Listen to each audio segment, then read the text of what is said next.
Someone insults you, and suddenly they control your emotions. Someone ignores you, and you spend the entire day thinking about it. Someone says one thing you don't like, and before you know it, you've already given them exactly what they wanted, your reaction. But what if the moment you stopped reacting was the moment they lost their power over you? In this video, you'll discover why some people seem impossible to provoke, how controlling your reaction can change the way others treat you, and the Stoic principle that can help you stay calm, even when someone is trying to pull you into chaos. Because here's what most people never realize. The person who provokes you doesn't always need to defeat you. Sometimes they only need you to react. And once you understand why, you'll see emotional control in a completely different way. Why does one comment have the power to ruin your entire day? The comment itself lasted only a few seconds, but your mind keeps repeating it again and again. You remember the words. You imagine what you should have said. You replay the moment as if you could somehow go back and win it. And this is where the real problem begins. The person who provoked you may have moved on, but you haven't. They're no longer in the room, yet they're still controlling your attention. Think about that. Someone says something, and suddenly they occupy your thoughts for hours, maybe even days. Not because they forced their way into your mind, but because your reaction kept the door open. This is what emotional provocation often does. It doesn't always need to control you directly. It only needs to trigger something inside you. Anger, pride, fear, the need to defend yourself. And once one of those emotions takes over, you stop choosing your response. You start reacting audibly. Someone criticizes you, and you defend yourself before you even think. Someone disrespects you, and you immediately want to prove them wrong. Someone ignores you, and suddenly you feel the need to get their attention back. Different situations. Same pattern. Something happens.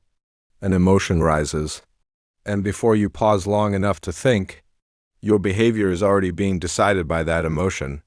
That is why reacting feels so powerful, but often leaves you feeling powerless afterward.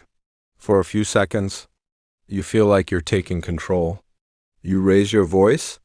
You send the message. You say exactly what you've been holding back. And maybe, for a moment, it feels good, but then the moment passes, and you're left thinking, why did I say that? Why did I give them so much of my energy? Why did I let one moment control my entire day? Because the real battle was never only with the other person, it was with the space between what happened and what you chose to do next. And that space is where your power has been hiding. This is where Stoicism becomes more than an idea. It becomes a practice. The Stoics understood something simple, but powerful. You cannot control everything that happens to you. You cannot control what people say. You cannot control their opinions, their insults, their behavior, or the moments they try to pull you into their chaos. But before you react, there is still one thing that belongs to you, your choice. Marcus Aurelius wrote about the importance of governing your own mind, not the minds of other people, your own. Because the moment you believe you must control how everyone treats you, you give away your peace. You begin fighting battles that were never yours to win. Someone misunderstands you. You want to correct them. Someone criticizes you. You want to defend yourself. Someone tries to provoke you. You want to prove that they can't affect you. But look carefully. Even that can become another reaction. The Stoic doesn't ask, how do I make them stop? He asks, what is the best response I can choose? And sometimes, the best response is to speak. Calmly. Clearly. Without anger. Sometimes, the best response is to leave. And sometimes, the best response is to do nothing at all. That doesn't mean you are weak. It means you finally understand that not every invitation deserves your attention. Not every argument deserves your energy. And not every insult deserves a place inside your mind. This is the power of the pause. Something happens, and instead of immediately following your emotion, you create a little space, one breath, one moment, one question. Is my next action coming from choice or from emotion? That question can change everything. Because anger wants speed. Fear wants escape. Pride wants to win. But wisdom is willing to wait. And in that small moment of waiting, you begin to see something clearly. You don't have to give every emotion the authority to make decisions for you. You can feel anger without becoming anger. You can hear criticism without becoming defensive. You can feel the urge to respond without obeying it. And that is where real control begins. So the next time someone tries to provoke you, remember this: you don't have to react just because they gave you something to react to. Someone can insult you without stealing your peace. Someone can misunderstand you without changing who you are. Someone can criticize you without defining your worth. The question is not, what did they do to me? The more important question is, what will I choose to do next? Because every reaction is a decision about where you place your energy.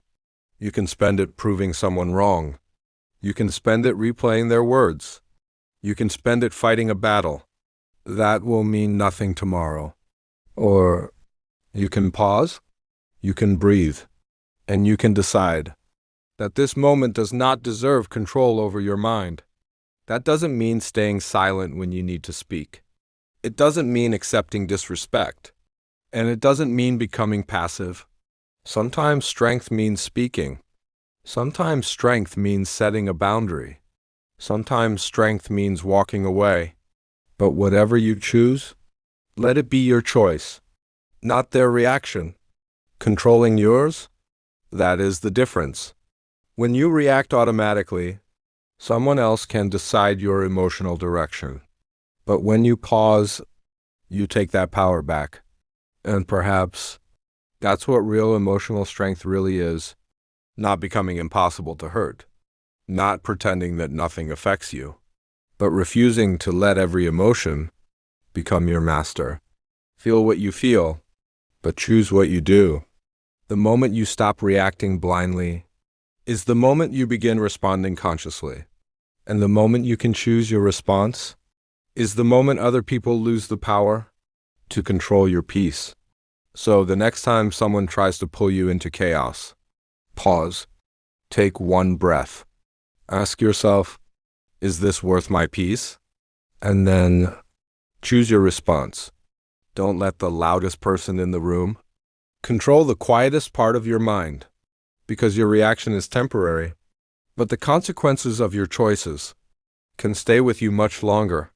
Protect your mind, choose your response, and protect your peace.